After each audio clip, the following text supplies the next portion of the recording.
Turma, hoje, dia 13/8/2025, foi realizada a reunião do Conselho Diretor da SUSEP, onde em uma de suas pautas foi feita a leitura da minuta da resolução do CNSP que visa regulamentar a proteção patrimonial mutualista. Através do seu diretor, Dr. Ayrton, o mercado pôde ter conhecimento dos aspectos gerais dessas minutas. O mercado ficou bastante agitado, bastante receoso, principalmente as pequenas operações. Eu preparei um material aqui para discutir com vocês os aspectos técnicos atuariais. A parte técnica dessa minuta, de fato, ela traz algumas novidades. Eu queria deixar aqui minha contribuição nos aspectos do capital mínimo requerido, do limite de retenção, dá para vocês a compreensão e discuti-lo, o rateio que todos conhecem, provisões técnicas que a gente já vinha falando, né? Porque já estava na própria lei complementar e não teria como não tê-la. E, por fim, abordar de uma maneira geral a nossa reflexão, fazendo uma simulação que então eu vou dividir aqui com vocês, tá? Estou com meu computador aqui do lado. Esse vídeo aqui deve se estender por uns 10 minutos, mas ele é para deixar uma primeira reflexão, tá ok? Para contribuir com todo mundo. Bom, primeiramente vamos falar do capital mínimo requerido. O que é o capital mínimo requerido, né? É um montante que a SUSEP determina que a companhia tem que ter a qualquer tempo, depois de autorizada a funcionar. Ok? A proteção patrimonial mutualista também vai ter, né, dentro das suas participantes ali, eu vou chamar, a administradora é a supervisionada e ela certamente terá que observar a questão do capital mínimo requerido. A administradora, diferentemente do grupo de proteção e da associação, ela tem obrigações junto à SUSEP por ser uma supervisionada. Então, o capital mínimo requerido, ele é o maior valor entre o capital base e o capital de risco. E a SUSEP, ela adotou, e na leitura do Dr. Ayrton, a mesma quantificação hoje estabelecida por uma sociedade de segmento 4, ou S4, como mais comumente conhecido. Então, você que não tem conhecimento sobre qual é o capital base de uma companhia de seguros, é só fazer uma consulta à resolução do CNSP 432, em seu anexo 23, e você vai então entender algumas mensurações de capital base por região. O capital mínimo requerido, ele é, novamente, como falado anteriormente, o maior valor entre o capital base e o capital de risco. Eu estou falando aqui só do capital base, tá? Para vocês não confundirem. Então, o capital base está no anexo 23 da resolução 432. Lá tem a parcela fixa e variável desse capital base, segmentada por região e também por segmento de seguradora, S1, S2, S3, S4. O Dr. Ayrton, na sua leitura, demonstrou que proteção patrimonial mutualista vai adotar o mesmo valor do que a S4 no capital base. O capital de risco, por sua vez, ainda na resolução 432, no anexo um pouco abaixo, ele determina uma metodologia da sua aplicação para sua mensuração. Então, na seguradora, você calcula o capital base, observando a tabela, calcula o capital de risco, aplicando a metodologia proposta pela SUSEP. Então, verifica o maior valor e adota esse maior valor como capital mínimo requerido.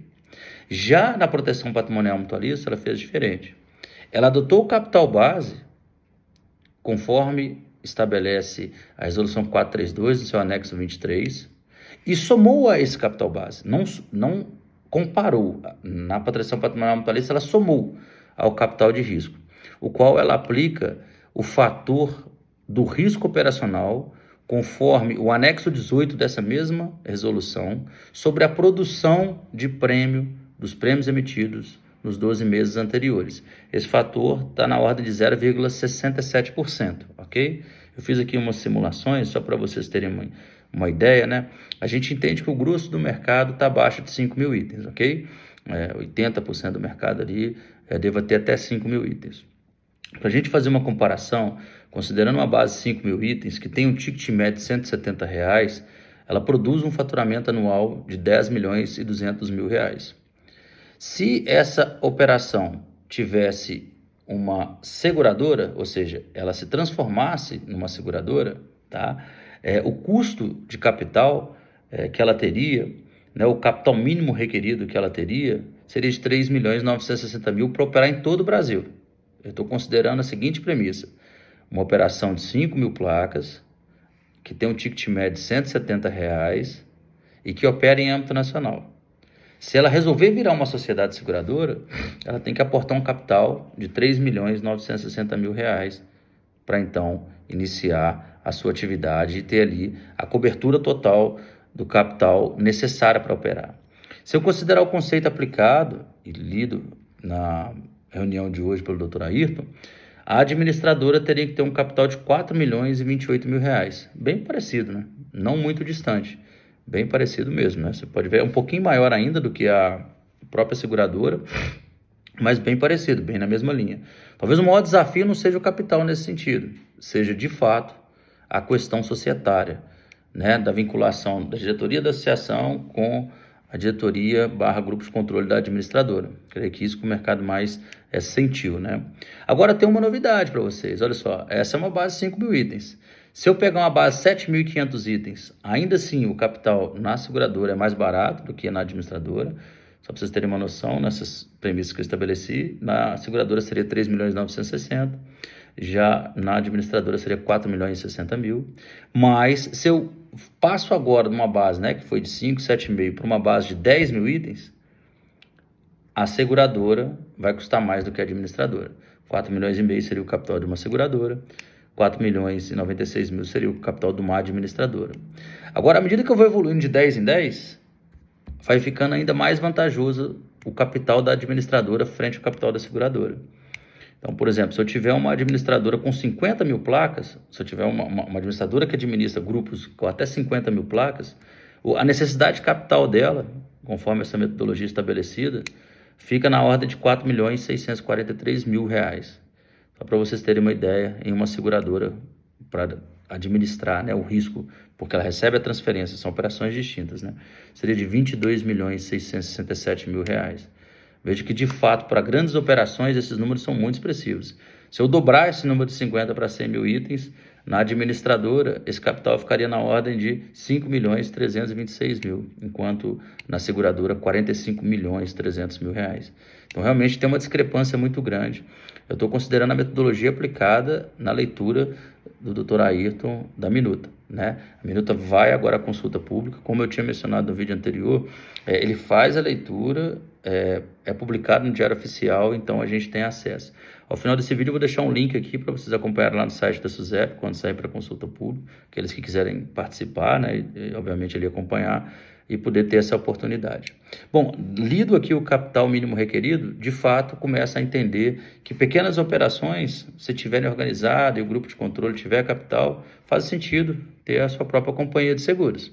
Agora, grandes operações, de fato, a administradora ela tem uma vantagem maior. O desafio do mercado foi não haver nessa parte societária essas questões de parentesco, conforme lido também pelo Dr. Ayrton, mas não sendo base aqui da minha discussão, que eu vou ficar no âmbito técnico atuarial.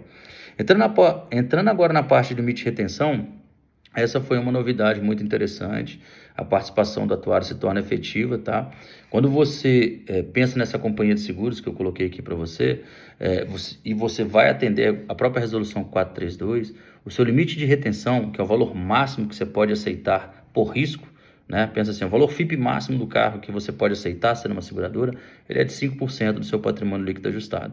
Se você quiser um valor superior, você tem que estabelecer uma nota técnica e defender com a SUSEP ali o seu modelo.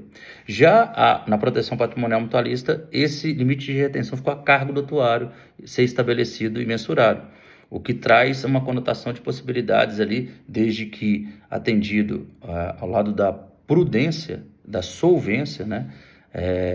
Você pode haver a possibilidade de cenários positivos aqui.